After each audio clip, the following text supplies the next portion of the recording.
Notre Dieu restaure. Mais tu peux dire cela, tu peux t'approprier de cela. Tu ne peux pas seulement dire pour l'ensemble, mais tu peux dire mon Dieu me restaure.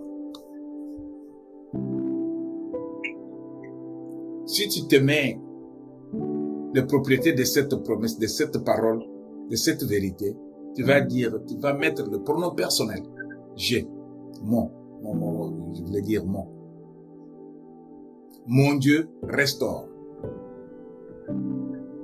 S'il est ton Dieu, ça veut dire que tu vas croire à la restauration.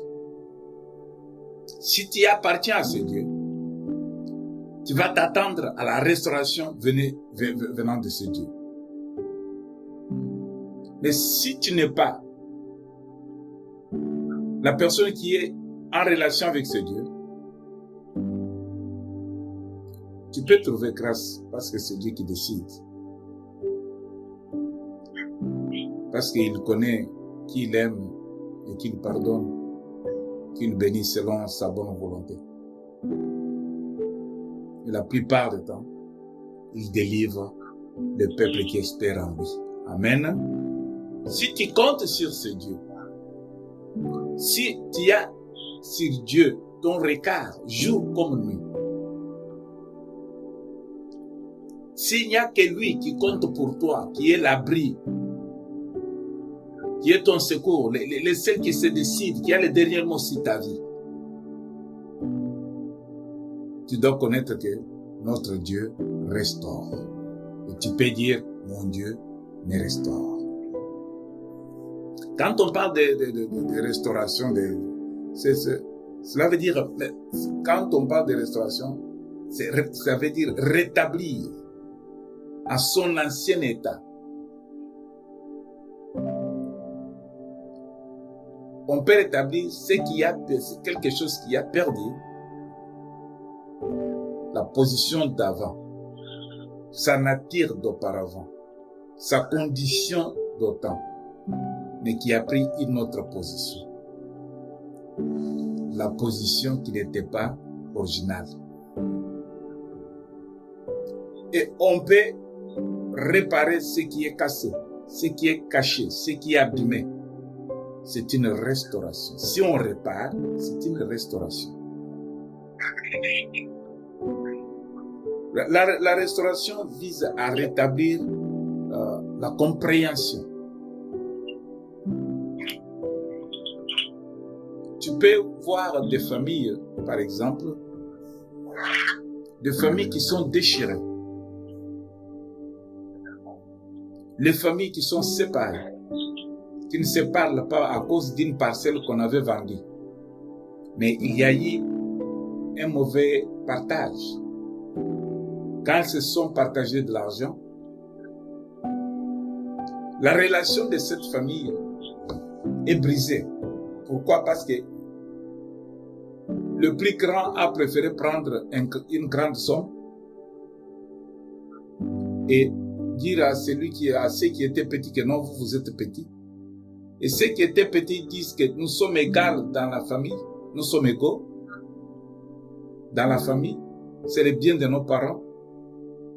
Les parents nous ont donné cette maison, cette parcelle.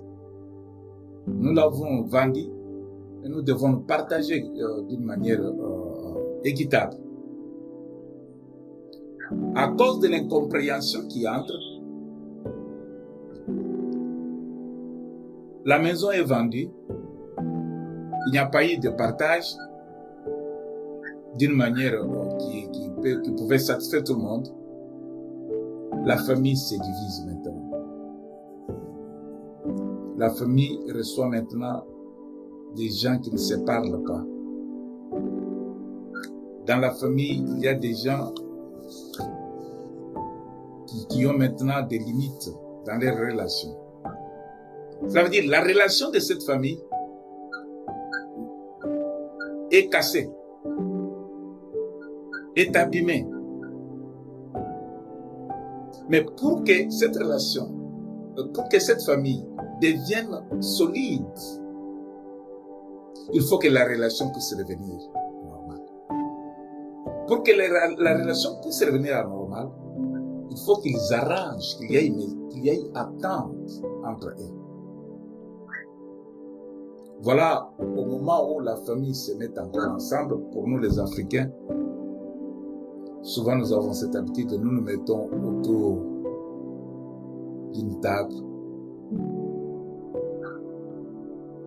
En tant que membres de famille, nous allons arranger ces problèmes. Que ce qui nous a divisés ne soit plus. Et que ceux qui sont petits respectent ceux qui sont grands. Et que ceux qui sont grands aussi puissent prouver qu'ils aiment le petit. Et voilà, les conseils qui vont intervenir, c'est pour arranger, c'est pour rétablir, c'est pour restaurer la dignité de la famille.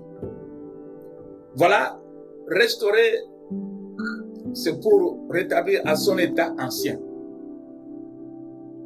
Dans notre désir de bénéficier de la faveur de Dieu, bien sûr, nous ne devons jamais oublier que Satan cherche constamment à nous voler. Nous avons des désirs. Et les désirs que nous avons, ce sont les désirs pour notre bien. Et notre bien selon les promesses de Dieu. Dieu nous fait faveur. Ce n'est pas que nous avons forcé Dieu. Ce n'est pas que nous avons battu Dieu. Ce n'est pas que nous avons menacé Dieu. Mais Dieu nous fait grâce. Dans la grâce de Dieu, il y a beaucoup de choses qu'il nous a promis. Nous avons des bénéfices. Dans cette grâce. Beaucoup de bénéfices. Mais nous ne devons pas oublier que dans ces bénéfices, nous avons un ennemi juré qui veut à tout prix nous faire manquer ces bénéfices. Chaque jour ici. C'est pourquoi quand nous prions, nous avons toujours à demander à Dieu le pardon de nos péchés. Pardonne-moi Dieu, j'ai péché. Et cela ne parvient pas. Il y a de ceux-là qui sont maintenant comme des jouets entre les mains de Satan. Satan utilise les hommes pour disconnecter les autres de Dieu.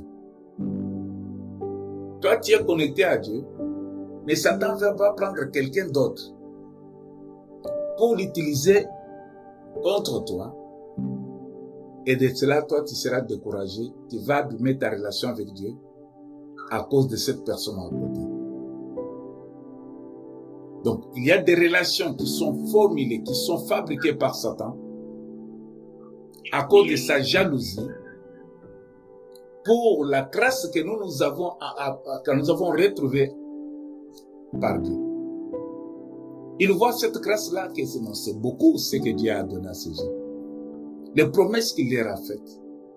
Il faut que ces gens puissent ne pas se jouir de ces bénédictions. Alors de cela, bien aimés, nous devons comprendre que la plupart de notre vie, en commençant par notre ancêtre Adam, nos ancêtres Adam et Ève, ces gens-là ont abîmé l'origine de l'amour de Dieu envers l'homme. Voilà que Satan est allé voir Ève. Satan va parler à Ève. Et Satan va dire à Ève, qu'est-ce qu'on vous a dit? Pourquoi Satan a commencé par connaître ce que Dieu a dit à Adam et Ève? Lui a vu le bénéfice.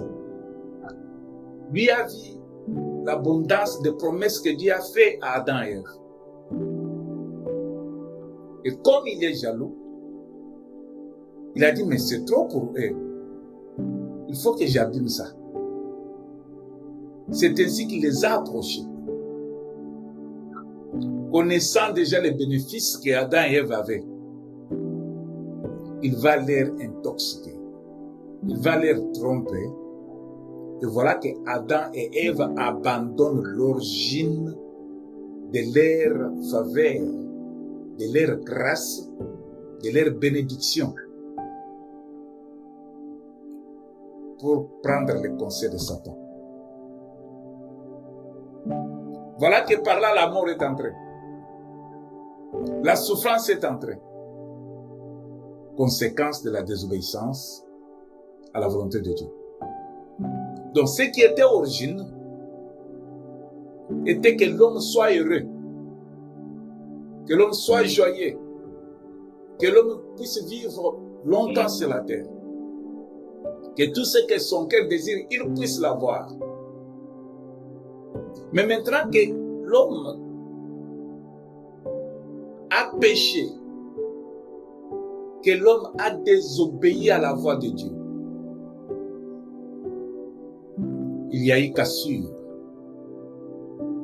L'original des relations de l'homme envers Dieu a été désorganisé. La relation de l'homme avec Dieu n'était pas maintenant comme ça a été. Dieu a cherché par tous les moyens comment rétablir cette relation. Il a commencé à envoyer des prophètes. Il a commencé à envoyer des rois, des prédicateurs. Mais l'homme ne parvient toujours pas à recevoir cet rétablissement, cette restauration à cause de son péché. En effet, l'ennemi de nos âmes, il attaque forcément lorsque nous faisons face aux épreuves. Surtout quand nous sommes devant des problèmes. Souvent quand nous sommes devant des difficultés. Souvent quand nous sommes dans les besoins. Notre ennemi nous attaque. Il attaque nos âmes. Forcément, sans pitié.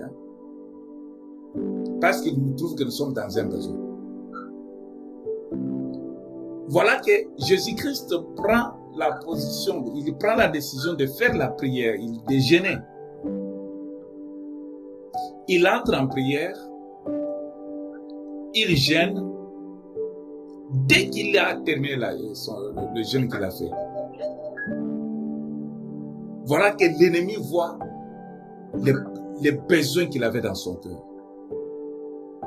Le corps était fatigué, le corps que Jésus portait était fatigué. Le corps était dans les besoins. Le corps cherchait maintenant à récupérer la force. Le corps voulait maintenant se voir reprendre ses capacités. Et voilà, l'ennemi maintenant s'approche. Il y a tant d'exemples d'ennemis. C'est quand tu es dans les besoins, le besoin de ton cœur là, ce que tu fais réaliser, qui te semble peut-être difficile ou éloigné de toi, que les diables s'approchent maintenant. Donc notre ennemi, l'ennemi de nos âmes, il nous attaque forcément lorsque nous faisons face à des épreuves. Mais la Bible nous dit de nombreuses façons que Dieu restaure ce que Satan a volé. Alléluia. Dieu restaure ce que Satan a volé. Non seulement il restaure, mais il multiplie. Pas seulement qu'il restaure, mais il multiplie. Si vous aurez l'occasion, vous pouvez jeter le coup d'œil dans les livres de 1 Corinthiens 2, au verset 9. Ce sont des choses que l'œil n'a point vues, que l'oreille n'a point entendues, et qui ne sont point montées au cœur de l'homme, des choses que Dieu a préparées pour ceux qui l'aiment. Alors, Dieu restaure C'est pourquoi il nous est recommandé de mettre toute notre confiance en Dieu. Parce que sa parole nous l'affirme. La façon dont il restaure, c'est que Satan a volé. Non seulement il peut restaurer, mais il peut multiplier aussi cela. Nous avons l'exemple de Job. Job, c'est l'exemple que tout le monde connaît. Cet homme avait perdu beaucoup de choses dans sa vie, lui qui était riche. Il a perdu même ses enfants. La santé même n'était pas bonne. La maladie l'avait terrassé. Mais voilà que dans ces temps des épreuves, il a été aussi acculé par des accusations. Intimidé par même la famille. La femme lui dit, sa propre femme, mais tu as beaucoup souffert. Autant maudire Dieu et tout mourir. Mais quand nous lisons, nous continuons avec cette parole, nous trouverons plus tard que Dieu a restauré Job en lui donnant ce qu'il avait perdu. En dehors de ce qu'il avait perdu, il a multiplié. Il était devenu plus riche qu'auparavant. Et il a reçu des enfants jolis que les enfants qu'il avait. Ça veut dire notre Dieu, pour ceux qui ont confiance en lui, pas seulement qu'il peut restaurer, mais il peut aussi doubler de ce que tu avais. Alléluia. C'est pourquoi compter sur Dieu, s'appuyer sur Dieu, avoir la relation avec Dieu, une relation permanente et assurée, c'est une bonne chose pour tout celui qui se dit chrétien. Pour tout celui qui se dit avoir une relation personnelle avec Dieu. Alléluia. C'est pourquoi notre lecture de ce matin, c'est dans le livre de 2 Rois. Je vais prendre le livre de 2 Rois. Nous allons beaucoup lire dans 2 Rois. 2 Samuel, je voulais dire. 2 Samuel.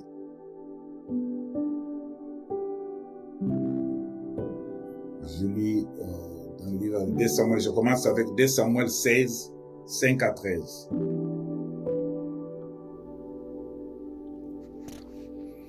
David était arrivé jusqu'à Bacherim, et voici, il sortit de là un homme de la famille et de la maison de Saül, nommé Shimei, fils de Gvera. Il s'avança en prononçant des malédictions, et il jeta des pierres à David et à tous les serviteurs du roi David, tandis que tout le peuple et tous les hommes veillants étaient à la droite et à la gauche du roi. Shimei parlait ainsi en les maudissant. « Va-t'en, va-t'en, homme de sang, méchant homme. L'Éternel fait retomber sur toi tous les sangs de la maison de Saül, dont tu occupais le trône, et l'Éternel a livré le royaume entre les mains d'Absalom, ton fils, et te voilà malheureux, comme tu le mérites, car tu es un homme de sang. » Alors Abishai, fils de Sérouja, dit au roi, « Pourquoi ce chien mort maudit-il le roi, mon Seigneur? Laisse-moi, je te prie, aller lui couper la tête. » Mais le roi dit, « Qu'ai-je à faire avec vous, fils de Sérouja? S'il maudit, c'est que l'Éternel lui a dit, maudit David. Qui donc lui dira, pourquoi agis-tu ainsi? » Et David dit à Abishai et à tous ses serviteurs, « Voici mon fils qui est sorti de mes entrailles envers ma vie. À plus forte raison, ce Benjamite, laissez-les et qu'il maudisse, car l'Éternel lui a dit, peut-être l'Éternel regardera-t-il mon affection et me fera-t-il du bien en retour des malédictions d'aujourd'hui. » David et ses gens continuèrent leur chemin, et Shimei marchait sur le flanc de la montagne près de David, et en marchant, il maudissait. il jetait des pierres contre lui. Il faisait voler la poussière. Amen, amen, amen, amen, amen. Bien-aimés, nous avons l'histoire là du roi David. Je parle bien du roi David. Roi David, l'homme selon le cœur de Dieu, l'homme que Dieu avait choisi. David avait des enfants. Mais dans la famille de David, il y a eu un problème. Comme je vous ai dit, bien-aimés, quand il y a des épreuves, l'ennemi en profite. Dans les épreuves, l'ennemi veut bien tout déranger, tout abîmer. Il nous amène les propositions. Il nous amène des suggestions. Il nous amène des tentations. Si on n'est pas assidu, si on n'est pas bien fondé dans la promesse, dans les promesses de Dieu, si on n'a pas la parole de Dieu gravée en nous, si on n'est pas aidé par le Saint-Esprit, bien-aimé, la chute d'un croyant, d'un chrétien, est très forte. Les gens vont se poser des questions. Est-ce que réellement c'est lui ou elle qui prophétisait, qui priait, qui parlait en langue, ou c'est une autre personne? C'est toujours dans les temps difficiles que les chrétiens peuvent se poser des questions. Et toutes mes prières faites, Dieu n'a pas entendu mes prières. Les prières que je fais là. Alléluia. De nombreux chrétiens se demandent si Dieu répondra un jour à leurs prières.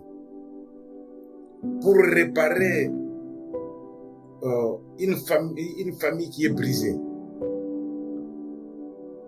un mariage qui est mourant, pour ramener un fils prodigue, pour délivrer un frère lié par des démons, des esprits méchants, pour sauver un parent perdu, pour intervenir en faveur de sa nation. Et après leur prière, les choses semblent encore s'empirer au lieu de s'améliorer.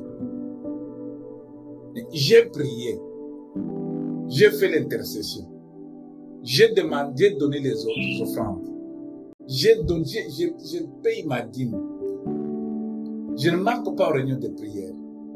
Mais au lieu que ma situation s'améliore, ma situation devient toujours difficile. Bien aimé, c'est par là où on peut reconnaître réellement si la relation que tu as envers Dieu est une relation réelle. Parce que les relations qui ne sont pas réelles se cassent dans ce temps-là, le temps des épreuves. Non, une femme qui va peut-être dire « Je refuse le mariage parce que mon mari, quand nous nous sommes aimés, il avait de l'argent, il avait des possibilités. Il prenait soin de moi. Il m'achetait tout ce que je voulais. Maintenant, il n'a pas d'argent. Pourquoi je dois rester dans ce mariage tant que je m'en ai? À cause des épreuves, le mariage se casse. Il y a des enfants qui deviennent rebelles à leurs parents. Même si les parents prient, même si les parents font n'importe quoi, mais on trouve que les enfants sont rebelles et ils font ce qui est contraire à ce que leurs parents désirent dans leur cœur. Les parents ont prié, les parents ont fait n'importe quoi, mais ont gêné même. Les enfants ne changent pas. Dans des temps pareils, bien-aimés, tu peux avoir que tu as un travail, mais le travail ne te produit pas ce que tu attends de ce travail. Tu changes d'avis. Autant abandonner la foi. Non. Quand tu te décides d'abandonner la foi, au moment où tout devient difficile pour toi, cela veut dire que tu n'avais jamais connu Dieu. Tu n'avais point de relation solide avec Dieu. Tu trompais. Tu trompais les gens. Tu voulais faire les shows pour te faire voir aux gens que tu pries. Tu connais Dieu. Non, tu ne connaissais pas Dieu. C'est dans les temps des épreuves qu'on peut encore multiplier les prières parce qu'on a la foi que mon Rédempteur s'élèvera les derniers. Quand on revient à l'histoire de cet homme, David avait une relation réelle avec Dieu, envers Dieu. Dieu le considérait beaucoup. Et David était roi. Dans sa famille, il avait un fils, son troisième fils. Le troisième fils de David, Absalom, un jour, cet enfant s'est décidé de sa manière. Il a dit, je dois chasser mon père de son trône, je dois le remplacer. Or que nous savons que le royaume, dans le temps, le royaume de ceux qui quand le roi meurt, c'est là où il sera remplacé. Mais David était vivant, il était fort. Son fils se rebelle. Son fils se lève et dit, hé, papa a beaucoup de dire là-bas, je dois le remplacer. Le fils est en train de collecter, il a pris des gens dans la ville, dans le pays. Il les a convaincus. Il leur a dit, écoutez, vous devez me soutenir. Quand je serai roi, voilà ce que je ferai de vous. Et il a conquis le cœur des hommes. Quand Satan veut t'attaquer, bien-aimé, il ne choisira pas une personne qui sera loin de toi. D'abord, il va chercher dans ton entourage de ceux qui sont tout près de toi, qui te connaissent mieux. Le problème de Jésus-Christ et Judas, c'est l'exemple typique que nous avons. Pour que ces problèmes, ces chemins puissent se réaliser, le fils du ténèbre était à côté du fils de lumière, à côté du fils de Dieu, pour une mission. Dans les temps difficiles où Jésus pouvait réaliser le travail pour lequel il était venu sur la terre des hommes, il y a eu à côté de lui une bombe à retardement. Alléluia. Je t'informe ce matin que tu es à côté de toi quelqu'un qui peut être manipulé par l'ennemi, le diable, à cause de son esprit faible. Pas parce que la personne ne t'aime pas, mais parce que la personne est faible. Il a des faiblesses dans lesquelles Satan profite pour accomplir sa mission envers les enfants de Dieu. La personne peut être innocente. Mais si la personne n'est pas soutenue dans la prière, si la personne n'a pas la vie de prière, si la personne lui-même n'a pas la relation avec le Seigneur, les diables peuvent facilement l'utiliser pour attaquer les autres. Alléluia. David, son troisième fils, ce n'était pas même son fils aîné, son troisième fils, se décide d'attaquer son père et parvient à convaincre tout le monde que quand je serai roi, moi je vais vous faire ceci, faire ceci. Mais il voulait faire quoi? Pas seulement enlever son père, mais le tuer. Son propre père, qui ne lui avait rien fait, qui lui avait tout donné. Mais lui se décide de tuer son père. Quand David a appris, on vient dire à David, mais toi tu es là, tu vis, tu dis que tu es roi, tu es à l'aise. Mais l'un de ta famille, ton propre sang, ton fils à toi, va te tuer. David croyait que peut-être, bon, c'est un problème malentendu, bon, je vais voir, je vais observer. Mais le problème, ça devient sérieux. On lui dit, mais tu dois faire quelque chose parce que tu seras détrôné et tu seras tué. Quand David a appris que je serais tué, David a pris son entourage, les gens qui les gardaient aussi, d'autres enfants qu'il avait, ses femmes.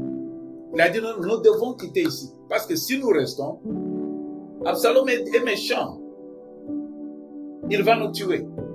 Nous devons courir. Nous devons quitter l'endroit. Nous devons nous abriter.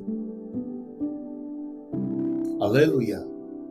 Au moment où tu es acculé par des problèmes, les problèmes peut-être qu'ils viennent que de ton entourage, de ta famille, de ta maison, de ton travail, de ta communauté, de ton pays. Quelle est la décision que tu prends? David a pris la décision de fuir. Quand l'ennemi t'attaque, bien-aimé, il y a une chose. Fuir l'ennemi, ce n'est pas terminer le problème. Tu vas fuir jusqu'où? Mais il y a une chose, que de chercher l'abri où l'ennemi ne peut pas te trouver facilement. Si l'ennemi est fort pour toi, il y a une seule chose. C'est ce que nous avons vu le jeudi passé. L'autre trouvant que la situation était difficile.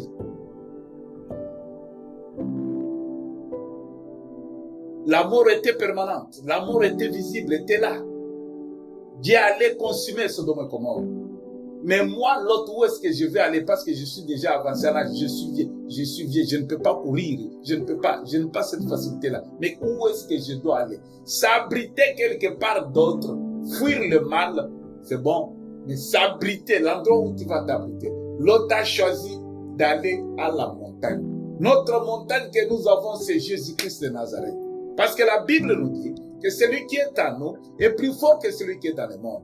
Au cas où nous nous retrouvons dans des difficultés, dans des épreuves, nous sommes acculés par le monde, nous avons qu'une seule place où nous pouvons tourner notre regard, c'est vers Jésus-Christ, notre Seigneur et Sauveur. David a pris fuite, la fuite en désordre. Mais qu'est-ce qui a sauvé David? Ce qui a sauvé David est que David avait un Dieu. La relation de David avec Dieu était une relation solide, basée sur le roc, qui était la parole de Dieu. Parce que toute promesse de Dieu se retrouve dans sa parole. Et la parole de Dieu, c'est Jésus-Christ en qui nous croyons. Souvenez-vous que Jésus s'est présenté, que lui fit avant qu'Abraham fît. Ça veut dire la parole de Dieu a été au commencement. La parole de Dieu n'a pas commencé aujourd'hui. La parole de Dieu était avant que toute chose soit. Et nous, notre abri, c'est quand nous nous référons à la promesse de Dieu. Dans les temps difficiles, quand tout ne va pas, on se retrouve que Dieu avait dit, Seigneur tu avais dit, venez à moi, vous tous qui êtes chargés et fatigués, et je vous donnerai du repos. C'est une promesse à laquelle je m'accroche. Je sais quand je serai dans un problème, quand je serai dans les difficultés, quand je serai abattu, quand tous m'abandonneront, quand je ne saurai pas m'en sortir, je dirai Seigneur tu avais dit. Seigneur, c'était ta promesse. Cette promesse va me donner du courage. Cette promesse va me donner l'assurance. Cette promesse va me faire vivre la victoire que je n'ai pas vue avec mes yeux physiques, mais que j'espère voir réaliser à cause de cette foi bien-aimée que me fera un homme. David court, se cache. Le plan de Dieu qui avait une relation avec lui protège David. Dieu met la confusion dans les camps d'Absalom. Dieu fait qu'Absalom écoute les conseils de ceux-mêmes-là qui ne l'aimaient pas. Absalom reçoit toutes sortes d'informations parce qu'à cause du temps, vous pouvez lire cela. Lisons un peu. Lisons 2 Samuel 16-22. Allons 16-22.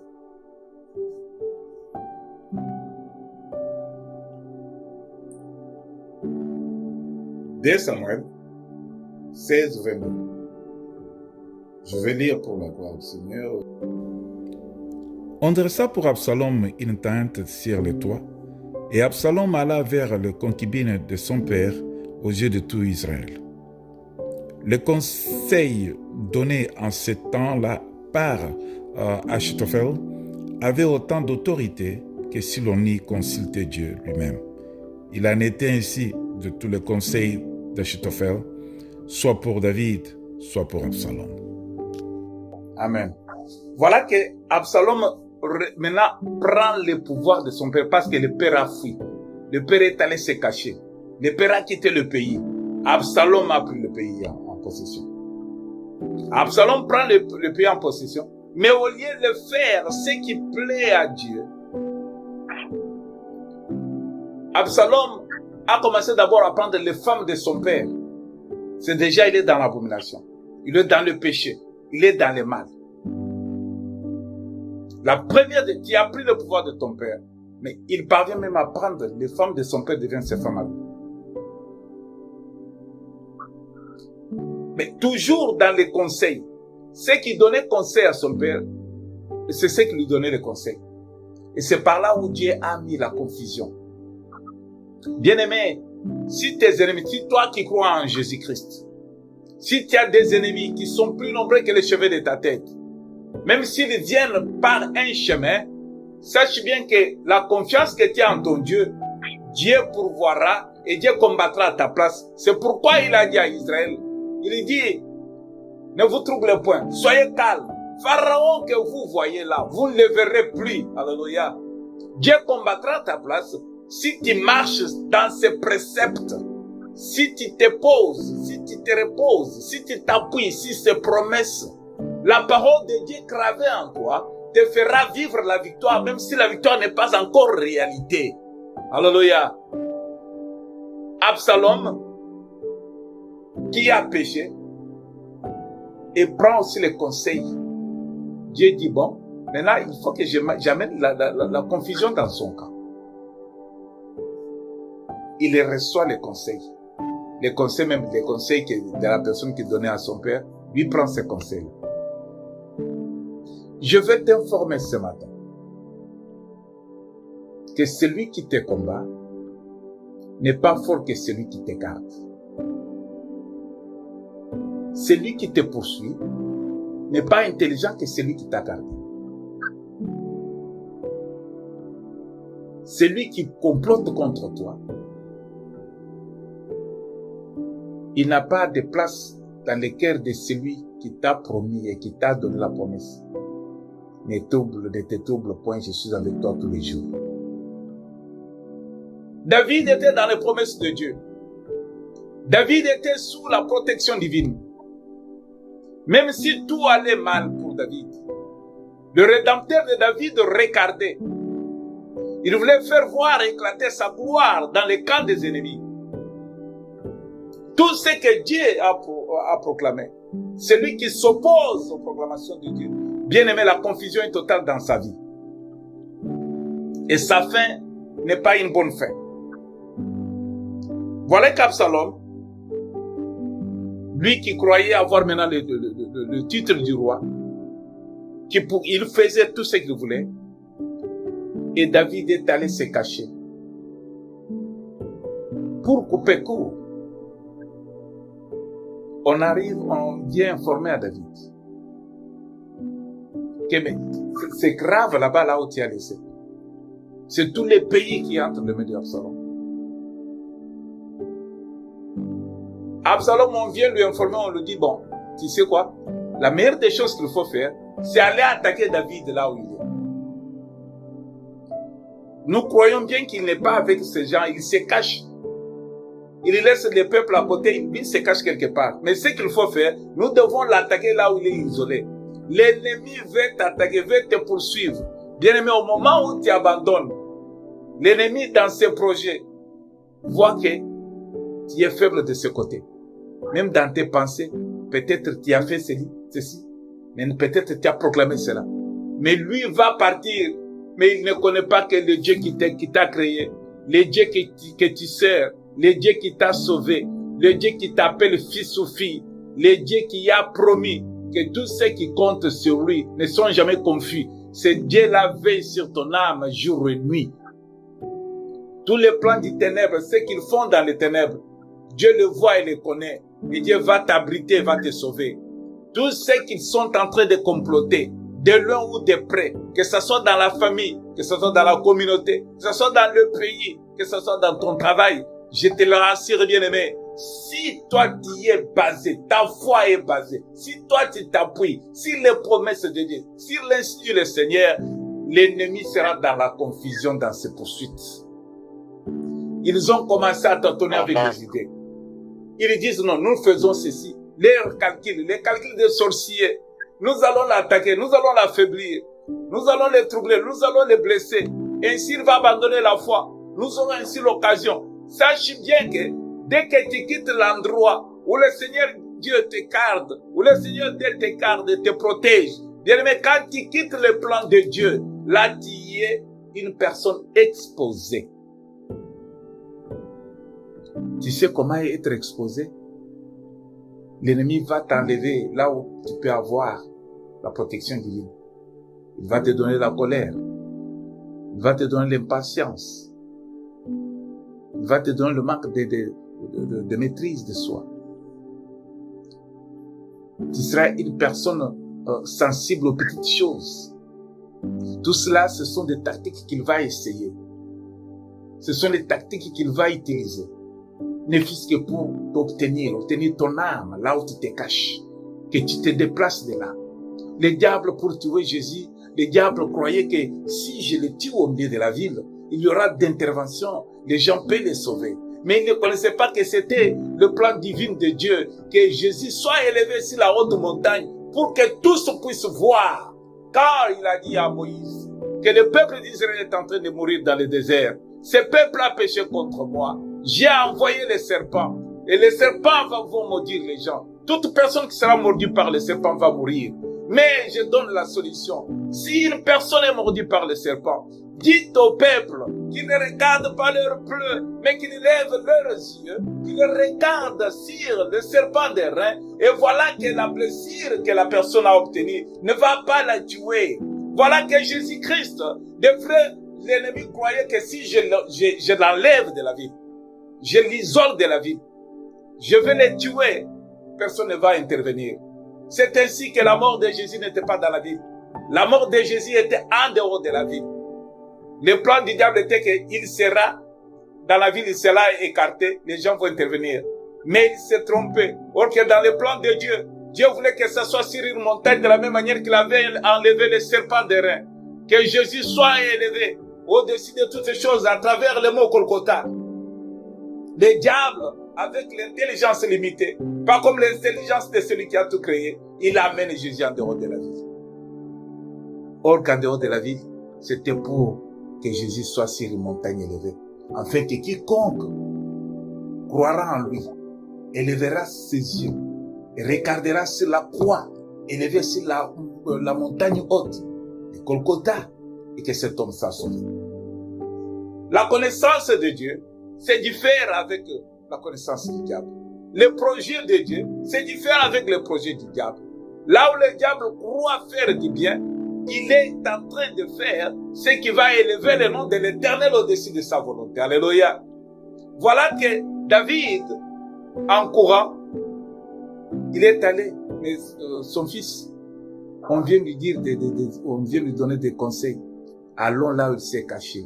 Je crois qu'il n'est pas avec les gens, il est seul. Attaquons-le, coupons-le la tête, comme ça, les gens seront surpris, ils seront dispersés. Nous allons les tuer.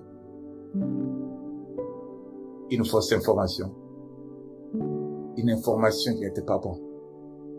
Dieu a envoyé une autre personne dans la confusion. Allez lui dire, donnez-lui les conseils, que ce n'est pas un bon conseil qu'on lui a donné.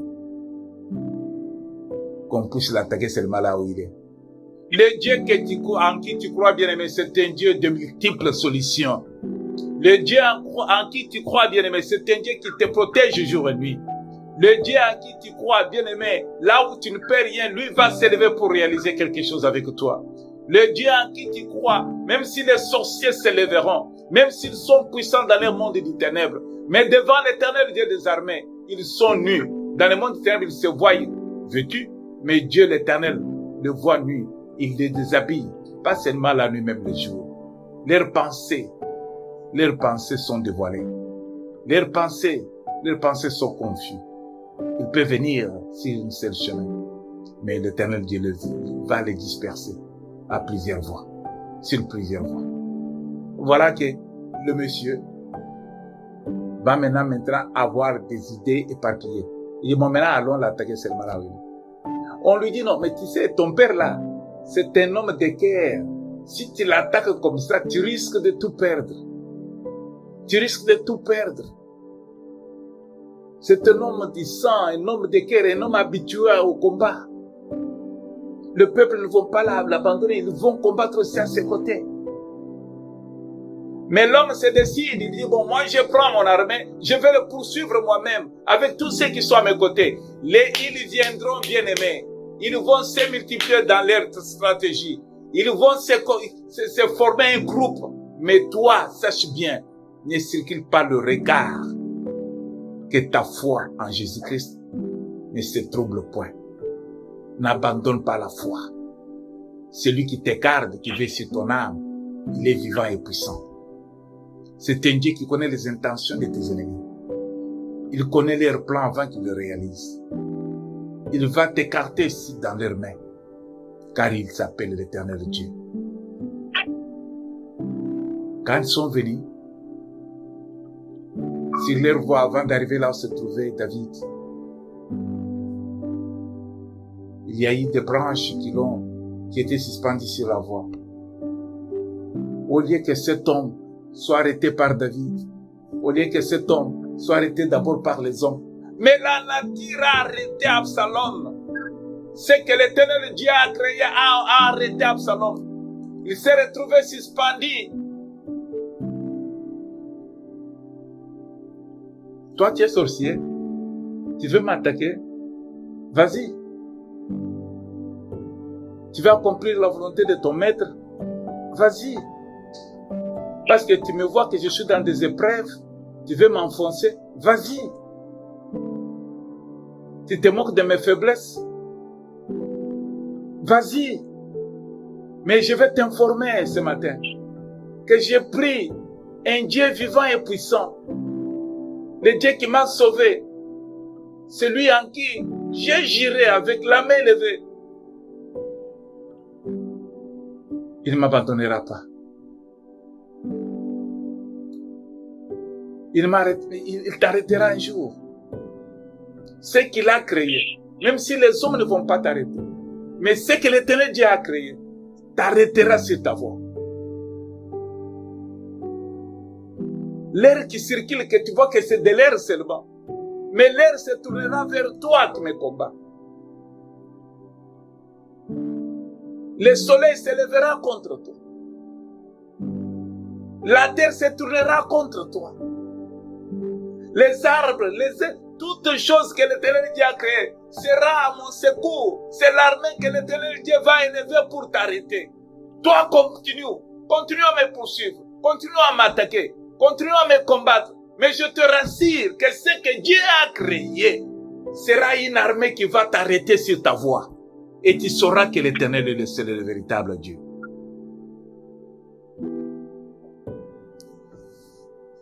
Il part. Il est arrêté par un arbre. Il ne pouvait pas se libérer de cet arbre. La branche l'a suspendu. Dans la confusion totale, il y a une personne qui va se décider, je peux lui couper la tête, mais il a fui. L'autre a dit, bon, je ne peux pas couper sa tête parce que c'est le fils du roi. Mais il a été arrêté, pas par les hommes. Pas par les hommes bien-aimés. Celui qui va te poursuivre ne sera pas dérangé par les hommes. C'est la nature qui va les confondre. C'est ce qu'il utilise comme instrument qui s'élèvera contre elle. Bien-aimé, la personne qui s'élève contre les oins de Dieu, la personne qui s'élève contre les élus de Dieu, la personne qui s'élève contre les enfants de Dieu, ceux qui comptent sur l'Éternel Dieu des armées, ceux qui ont une relation fondée sur Dieu, ne vous troublez point. Pharaon que vous voyez là, vous ne devrez plus.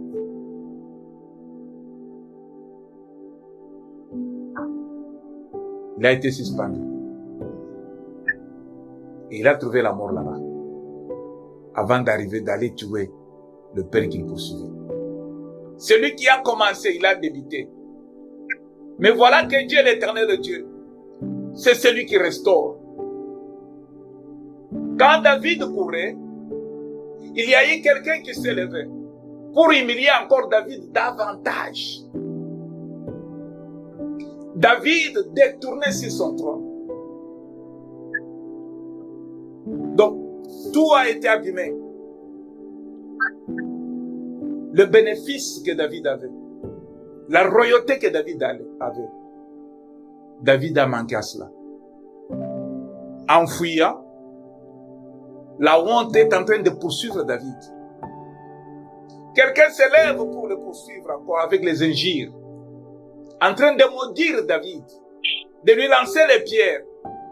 Bien-aimé, le malheur ne vient jamais seul. Mais la meilleure des choses est que même si le malheur arrive de plusieurs manières, même si l'ennemi utilise n'importe quel instrument pour t'attraper, mais toi, sois sûr, sois rassuré que celui qui veille sur ton âme ne dort ni ne sommeille. Il s'appelle l'Éternel Dieu des armées. Mets ta confiance totale à lui.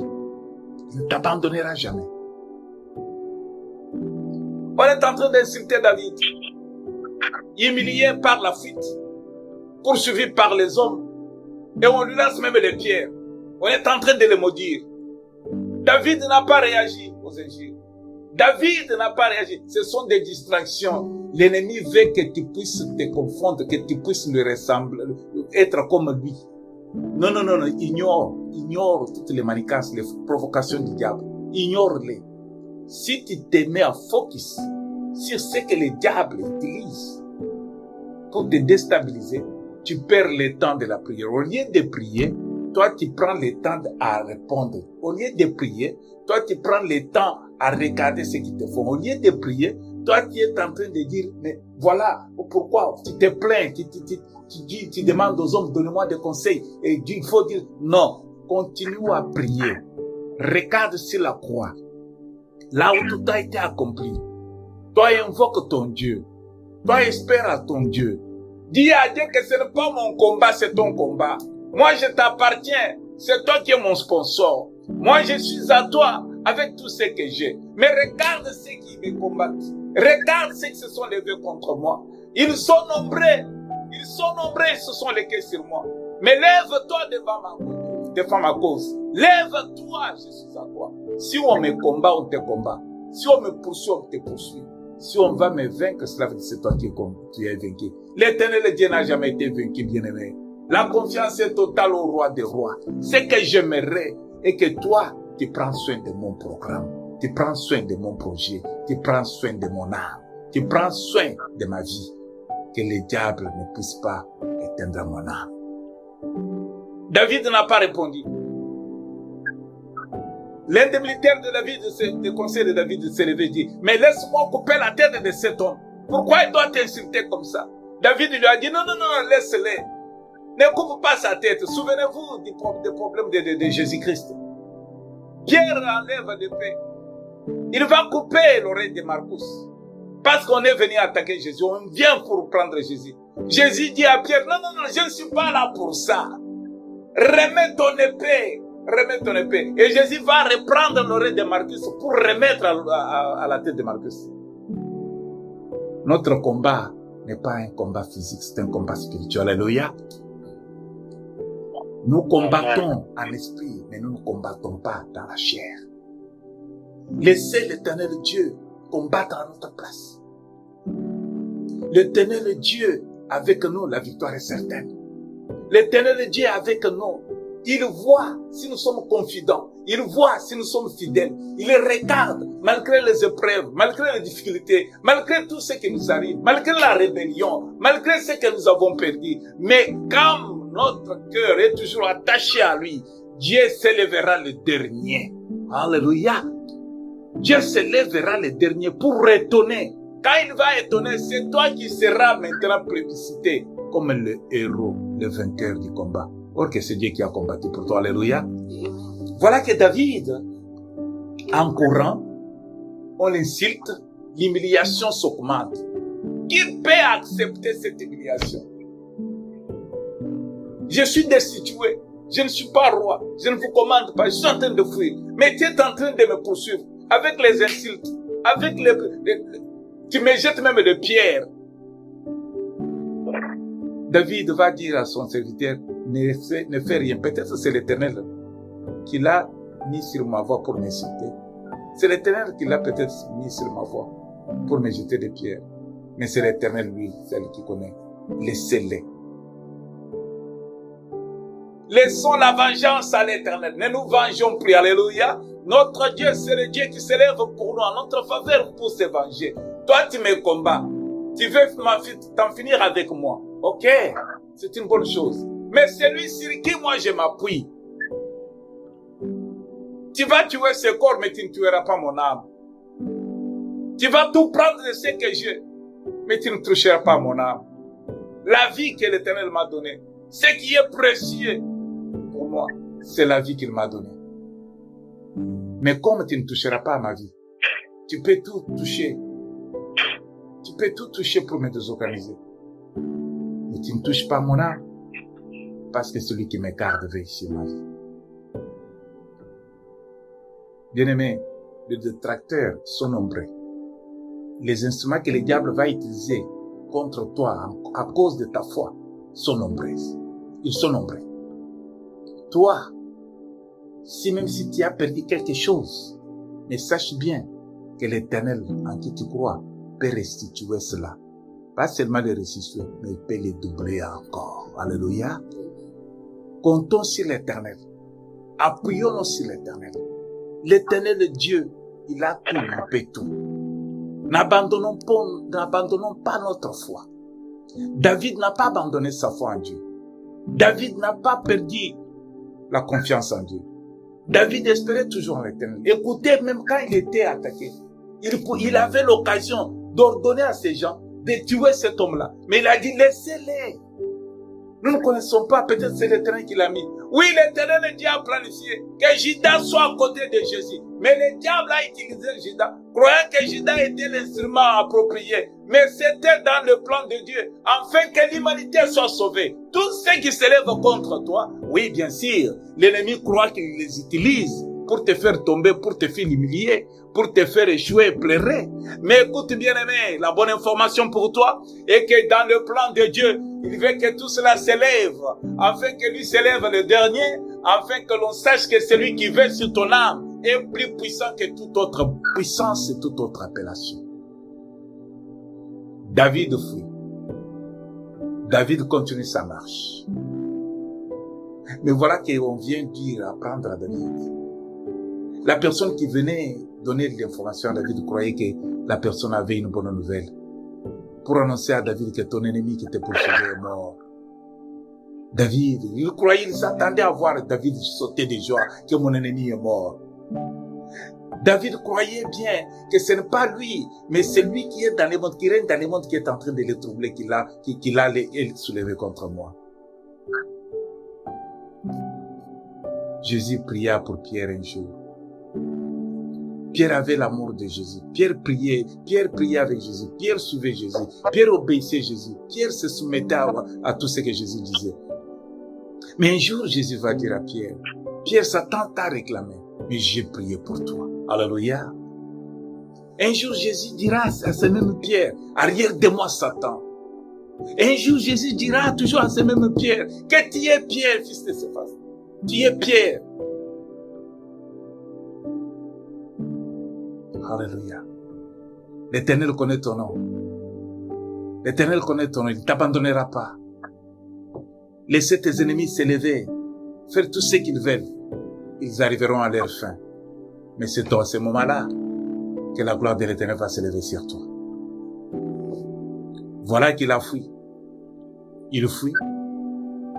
On lui dit que ton fils est mort. David entre dans la maison, commence à pleurer. Les gens étaient étonnés. Quelle personne qui pleure quand on lui informe que ton ennemi qui voulait t'achever est décédé.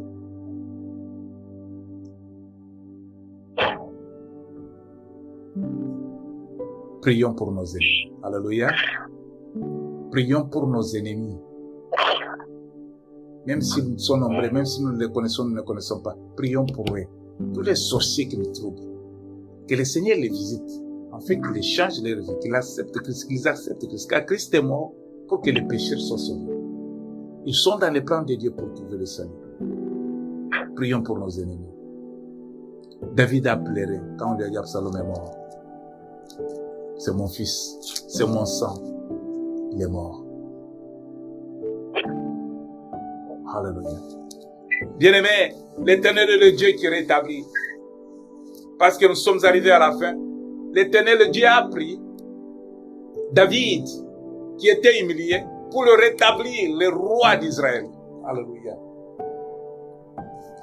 David s'était caché. David était humilié. David avait fui. David avait été détourné de son trône. Mais David, qui n'avait point de paix, qui avait confiance en son Dieu, David s'est retrouvé que son ennemi est confondu. C'est Dieu qui combat à notre place. C'est Dieu qui défend nos âmes.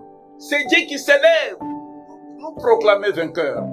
David a été proclamé vainqueur du combat qu'il n'a pas combattu. Alléluia. Toi, tu ne combattras pas dans ces combats. C'est l'Éternel Dieu qui va combattre à ta place.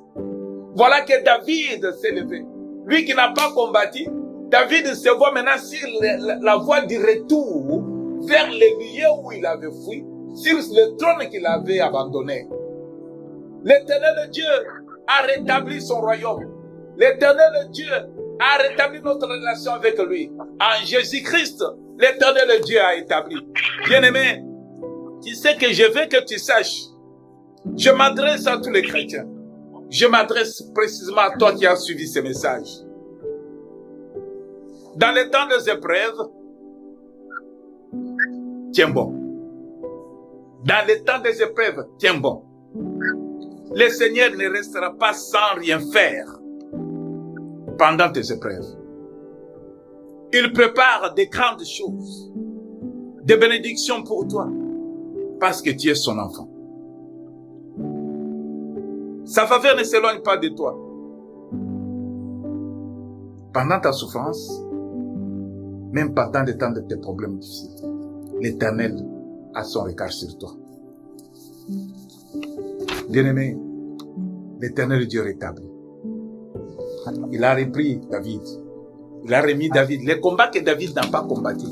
Mais ça fait que David reprenne son royaume. C'est pourquoi je vais te dire ce soir. Quand l'Éternel a promis, je te guérirai. Je penserai tes pleurs. Dit l'Éternel, car il t'appelle la repoussée. Cette Sion dont il ne prend soin, c'est toi et c'était David. Personne n'avait pas pris soin de lui. Mais je te guérirai. L'Éternel a guéri David. Il a pensé les plaies de David, l'Éternel Dieu. Il a appelé David, la repoussée de cette mission. Qu'elle ne prenait soin, ne prenait souci. Tout le monde les citait si savant. Aujourd'hui, je suis venu te dire à toi, bien-aimé, que l'Éternel guérira tes blessures. Il veut te rétablir, bien-aimé. Il penserait tes plaies. Car tu as été, il t'appelle Sion, dont il ne prend soin.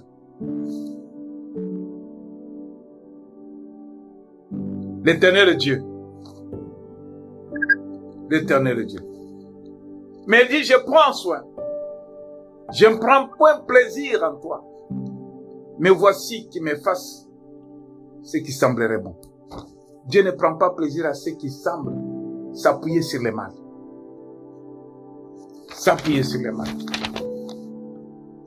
Ceux qui sont abattus, il le guérit. Il pense leurs blessures. Tu peux voir ça dans le livre de Psaume, Psaume 147, verset 3. Il guérit tous ceux qui ont le cœur brisé et pousse leurs blessures, et pense leurs blessures. Il a pensé les blessures de David. C'est Dieu, il pensera tes blessures, bien-aimé. Si tu t'appuies sur lui, mets ta confiance en Dieu. Je vous l'emplacerai il a déclaré de sa bouche, dans sa fidélité. Je vous remplacerai les années qu'ont dévoré les sauterelles, les jalèques, les hazils et les gazem, ma grande armée que j'avais envoyée contre vous. Vous mangerez et vous vous rassasierez, et vous célébrerez le nom de l'Éternel, votre Dieu, qui aura fait pour vous des produits. Et mon peuple ne sera plus jamais dans la confusion. Ça, c'est l'Éternel Dieu qui vous promet. Il va remplacer les années qu'ont dévoré les sauterelles. Tout ce qui a été volé à David a été remis à David. David a été restauré sur son trône. Dieu va te restaurer, bien-aimé, à condition que le nom de Jésus-Christ soit ton abri. À condition que cette parole prononcée soit gravée dans ton cœur. Marche selon le précepte de notre Dieu. Et par là, vous mangerez et vous rassasierez. Et vous célébrerez le nom de l'Éternel. Car David l'a fait. Il a célébré le nom de l'Éternel. L'Éternel notre Dieu. N'est-ce pas, il nous a promis dans le livre de Matthieu. Il dit, venez à moi, vous tous qui êtes fatigués et chargés, et je vous donnerai du repos. C'est notre Dieu qui l'a promis. Il a promis à David. David a pris cette parole en considération. David fatigué, David n'a pas abandonné. David espérait en Dieu. David regardait que sur son Dieu, comptait que sur son Dieu. Dieu l'a relevé. Dieu l'a remis sur son trône. Il était fatigué, insulté, on a jeté des cailloux sur lui. Mais Dieu l'a ressuscité. Dieu l'a relevé, je voulais dire. Dieu l'a relevé. Bien-aimé, Dieu va te relever. Dans la situation que tu étais en train de courir, Dieu va te relever. Mais espère en lui seulement. Car l'Éternel Dieu, de toute grâce qui vous a appelé en Jésus-Christ, à sa gloire éternelle, après que vous aurez souffert un peu de temps, vous perfectionnera lui-même, vous affermira, vous fortifiera, vous rendra innombrable.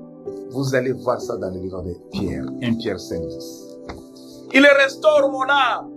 Il ne me conduit dans le soutien de la justice à cause de son nom.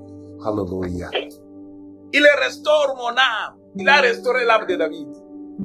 Il me conduit dans les sentiers de la justice à cause de son nom. À cause du nom de l'Éternel en qui tu crois, bien-aimé. L'Éternel a conduit à restaurer l'âme de David. Il a conduit David sur le sentier de justice. L'Éternel en qui tu crois, bien-aimé. Ce matin, je te le rassure. Toi, espère seulement l'Éternel. Appuie-toi sur son nom. N'abandonne pas les préceptes de l'Éternel. Compte sur son fait. L'Éternel Dieu agira. Tu sais ce qu'il va te faire? Il va restaurer ton âme. Il va te conduire dans les sentiers de la justice à cause de son nom. L'Éternel est notre Dieu. Car l'Éternel proclame. Il avait dit, je chercherai celle qui était perdue. Alléluia. David était perdu sur son trône. David était enlevé sur son trône. Mais l'Éternel l'a recherché. L'Éternel va te rechercher là où tu as perdu, là où tu as été détourné, déchargé, là où tu as été déplacé. L'Éternel va te restaurer. Il va restaurer ton âme. Il va conduire. C'est l'Éternel qui déclare vous pouvez lire ça dans Ézéchiel 34, verset 16. Je chercherai celle qui était perdue. Je ramènerai celle qui était égarée. Je penserai celle qui est blessée. Et je fortifierai celle qui est malade. Alléluia. Alléluia. L'Éternel Dieu continue pour dire, mais je détruirai celles qui sont grasses et vigoureuses. Je vais les peindre avec justice. Dans le nom de Jésus-Christ, bien-aimé, nous avons un Dieu. Nous avons un Dieu. Écoutez à la forteresse, captif plein d'espérance. Aujourd'hui encore, je le déclare, je te rendrai les doubles. Amen, amen, amen, amen, amen, amen. Dans le livre de Zacharie 9 au verset 12, il a déclaré, retournez à la forteresse. David est rentré à la forteresse. Retourne vers Dieu, bien-aimé, ton trône, là où on t'avait déplacé, là. Tu es la tête et tu n'as pas la queue. L'Éternel Dieu va te restaurer. Il dit, retournez à la forteresse, captif plein d'espérance. Aujourd'hui encore, je le déclare, je te rendrai le double. Tout ce que tu as perdu, dans le nom de Jésus-Christ, reçois-le. Recevez tout ce que tu avais perdu. Je termine par là, pour dire ce que l'Éternel a dit. Mais je te guérirai. Je penserai le plaid de l'Éternel, car il t'appelle la repousser. Cette Sion dont il ne prend soin. Si personne ne prend soin de toi, mon Dieu, bien-aimé, Dieu est là, Dieu est là, Dieu est là, Dieu est là. Je termine cette exhortation, cette prédication par dire, Dieu est là si tu crois. Dieu est là. Même si tu as été chassé comme David, même si tu as perdu tout ce que tu as perdu comme Job, mais Dieu peut rétablir, Dieu peut te restaurer. Dieu va restaurer ta famille, Dieu va restaurer tes finances, Dieu va restaurer ta santé, Dieu va restaurer tout ce que tu as comme projet. Dieu va te restaurer. Espère en l'Éternel, même si on t'a jeté les pierres, même si on t'a humilié en te chassant de là où tu siégeais, même si on t'a rendu une personne nulle, une personne sans valeur, une personne sur qui on ne peut pas compter. Mais l'Éternel Dieu veut te relever. Il a relevé David. David n'a pas combattu. Le combat était pour Dieu, mais la victoire était pour David. Le combat n'est pas pour toi. Le combat est pour Dieu. Le combat est pour Jésus-Christ. Mais la victoire est pour toi, bien-aimé. Mais à condition que ton espérance en Jésus-Christ ne te quitte pas. Que le Seigneur Dieu vous bénisse. Que cette parole soit gravée dans vos cœurs. Mais sache bien que l'Éternel Dieu restaure tout ce qui a été détruit. L'Éternel Dieu a la capacité. Nous espérons à un Dieu vivant. L'Éternel Dieu a déclaré. L'Éternel Dieu ne trompe pas. Tous tes ennemis fléchiront les genoux à cause du nom que tu portes, le nom de l'Éternel Dieu des armées. Tous tes ennemis seront confondus. Ils trouveront leur défaite, même si toi tu ne les combats pas. Dès même, il y a la nature de Dieu qui va combattre à ta place. Tous tes ennemis seront dans le regret, dans le grincement des doigts, des dents, parce que l'Éternel Dieu va te remettre sur ton trône. Tu es la tête et tu n'es pas la queue. Tu n'es pas la queue.